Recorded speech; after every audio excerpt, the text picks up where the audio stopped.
월요일 아침 오늘의 묵상 186번째 시간 빗나간 삶 안 돼라는 제목으로 말씀을 나누도록 하겠습니다.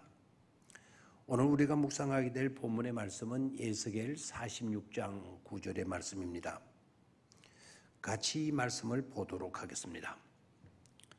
그러나 모든 정한 절기에 이 땅 백성이 나 여호와 앞에 나올 때는 북문으로 들어와서 경배하는 자는 남문으로 나가고 남문으로 들어오는 자는 북문으로 나갈지라.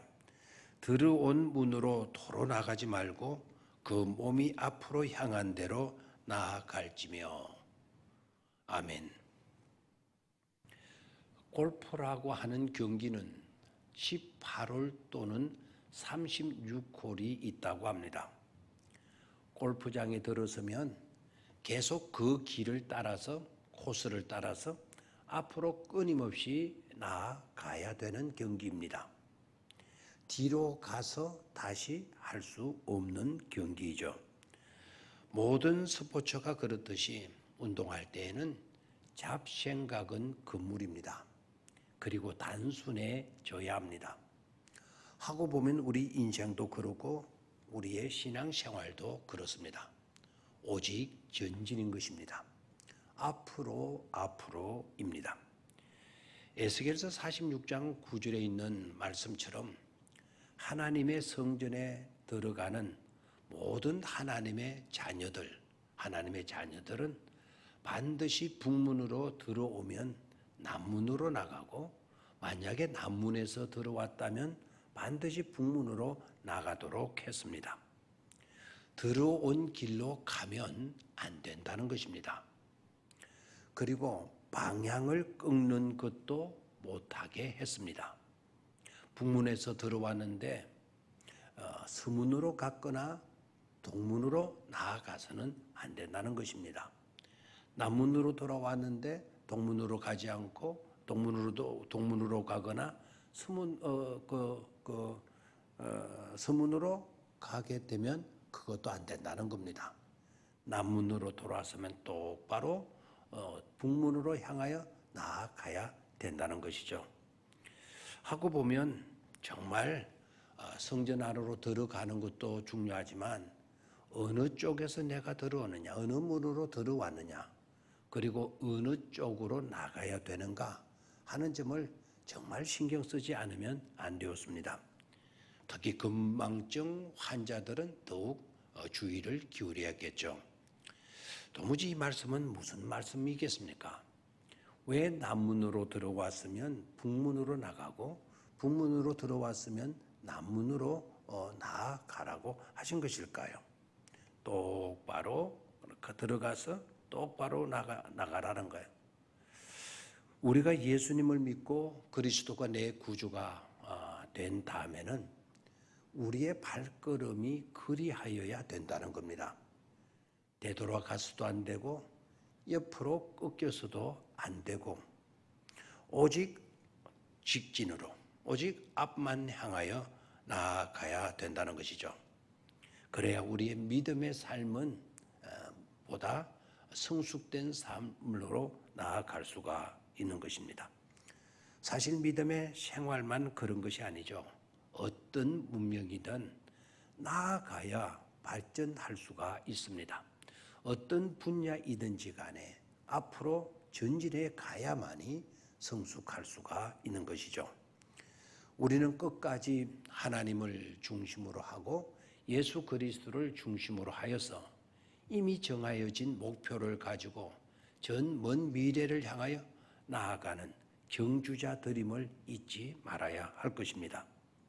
성도의 성공과 성도의 행복과 성도의 축복이 바로 거기에서 결정되기 때문입니다.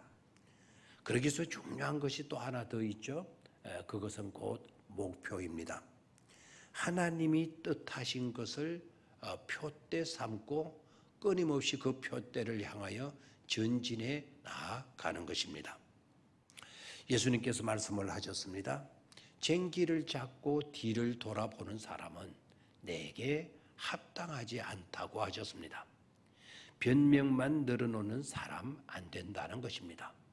장가 갔다고 뒤를 돌아보고 밭을 샀다고 뒤를 돌아보고 부모 장례식이라고 해서 뒤를 돌아보고 가족과 이별을 먼저 해야 되겠다고 뒤를 돌아보는 사람은 정말 천국의 일꾼으로는 합당하지 않다고 말씀하셨습니다. 특히 주님의 제자로서 더욱 아니라는 것입니다. 그렇다면 그 이유가 도대체 무엇일까요? 세상에 소망을 둔 사람들이기 때문입니다. 그리고 세상의 것들을 표대 삼고 우선한다는 점입니다. 성공에 있어서도 한 우물을 파라고 했지 이곳저곳 마음 내키는 대로 파라고 한 적은 없습니다. 어떤 일에서든지 올인하라고 말씀합니다. 식물도 마찬가지입니다. 식물도 자주 옮겨짓게 되게 된다면 결실을 기대하지 못할 것입니다. 우리는 성전 안에 있는 감람나무와 같은 이스라엘에 있는 백향목과 같이 하나님의 성전의 뿌리를 깊게 내려야 합니다. 이스라엘에 가보면 감람나무가 2000년 된 것도 많고 1000년 된 것, 심지어 게세마네 동산에 가면 3000년 된 감람나무도 있습니다.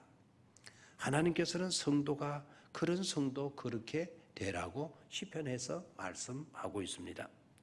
1000년 동안을 한 자리를 겸손히 지키는 늘 푸르고 늘 열매 맺는 변함없는 삶을 산다면 얼마나 아름답고 우아한 삶이 되겠습니까?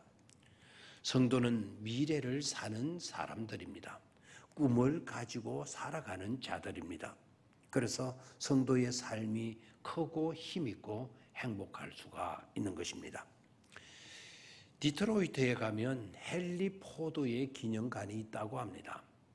그 기념관에는 헨리 포드 동상이 세워져 있고 그 동상 앞에 이런 글자를 새겨 놓았다고 합니다. 헨리 포드는 꿈을 꾸는 사람이었고 그의 아내는 미래의 사람이었다. 하고 보면 이들 부부는 훌륭한 부부라고 말할 수 있겠습니다. 아주 큰 일을 하신 분들이죠. 어떻게 우리는 그렇게 말씀할 수 있는 겁니까? 그들은 꿈이 있었으니까 말입니다. 믿음과 꿈은 한 박자입니다. 그리고 믿음과 꿈은 별개가 아니고 하나입니다. 믿음은 바라는 것들의 실상이요 보이지 아니하는 것들의 증거라고 말씀하고 있습니다. 오늘 하루 이탈된 삶 안 됩니다. 꺾여지는 삶 안 됩니다. 후퇴하는 삶 안 됩니다. 오직 믿음의 삶에 있어서 전진 앞으로 하나님의 뜻이 입각한 표대를 향하여 나아가는 그런 삶을 살 수 있어야 할 것입니다. 감사합니다.